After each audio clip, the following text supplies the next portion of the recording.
Yo, it's Elliot with Yo Elliot. You got strength questions, and I've got your answers. Yo, Elliot.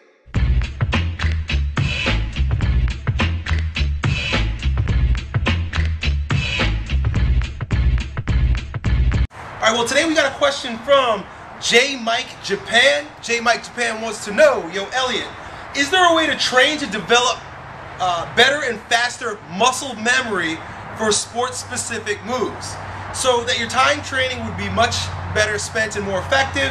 I feel like no matter how long I train some moves, they just don't click no matter how long I train. Well, Mike, the very first thing is thank you for your video, for your question. It'd be cool if you would have sent me a video, but I haven't been getting too many of those lately. What you've got to recognize is that all sport-specific moves can be broken down into chunks. So that basically means, like, for example, if you're trying to throw a football, you can chunk that down into 3 primal patterns. You've got a lunge, a twist, and a push, for example. So your ability to perform that football throw is going to be determined by how well you perform each one of those chunks. So for example, with regard to the lunge, if you've got a lunge where you step and your hip hikes up because you have a tight hip flexor or tight QLO on this side and really tight adductors, and you're doing something like this, no matter how much you try to throw a football, you're just going to be screwed up because your lunge pattern, I'm a little bit closer so I'm not yelling, so your lunge pattern's all screwed up. So it has to do with that chunk of the movement. Or if you've got an imbalance between your external and internal obliques and your twist is screwed up, where every time you twist, you turn this way or you turn like this because you have overdeveloped low back muscles or external oblique.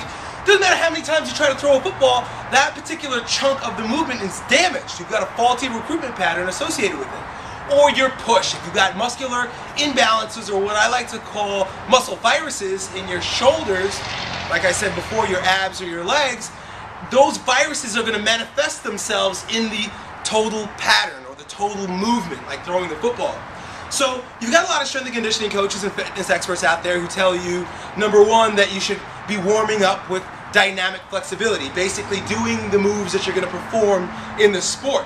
Like that somehow is going to get you to perform that move better by doing the movement over and over again. But if you have a screwed up or a faulty recruitment pattern in that movement associated with any one of those chunks, it's just like kind of, you know, just driving a car that has malalignment in the wheels and thinking the more I drive it, or if I drive it really slow, or if I drive it in between in and out of cones, that all of a sudden it's going to drive like it doesn't have an imbalance in the wheel alignment. It's like, no, you moron, you gotta fix the friggin' wheel alignment and then go and perform the particular movement.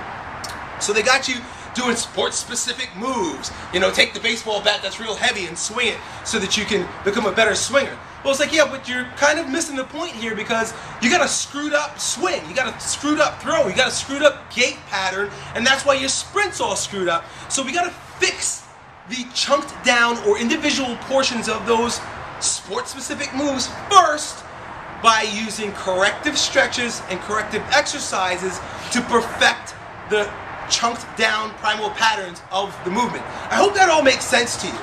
So essentially you're going to have to figure out what muscles are imbalanced, and that basically means some are going to be overdeveloped and tight, some are going to be weak and underdeveloped. And you're going to have to create an exercise, a corrective exercise program that stretches the tight muscles and strengthens the weak muscles.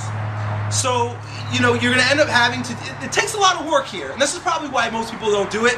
Most people don't talk about this shit, because it's going to require a lot of focus, concentration, and effort to fix faulty recruitment patterns and screwed up sport-specific moves like you're dealing with.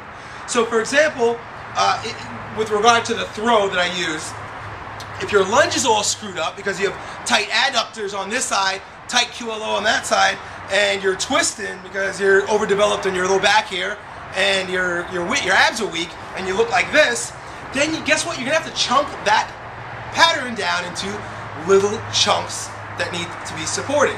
So you're going to have to stretch your QLO on this side. You're going to have to stretch your adductor on this side. You're going to have to stretch your low back on this side with a little twist thing. You have to strengthen the core on this side with a bend.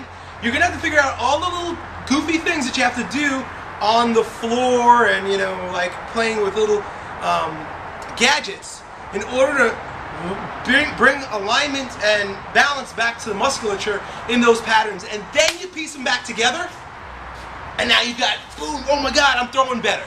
Because you fixed all of the muscle viruses, or got rid of all the viruses in each part of that. So I hope that's helpful to you.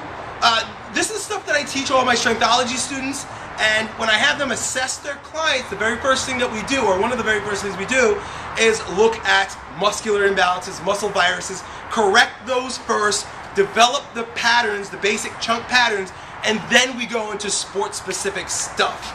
So there you have it, my man. I hope that was helpful for you. Keep sending your questions, ladies and gentlemen.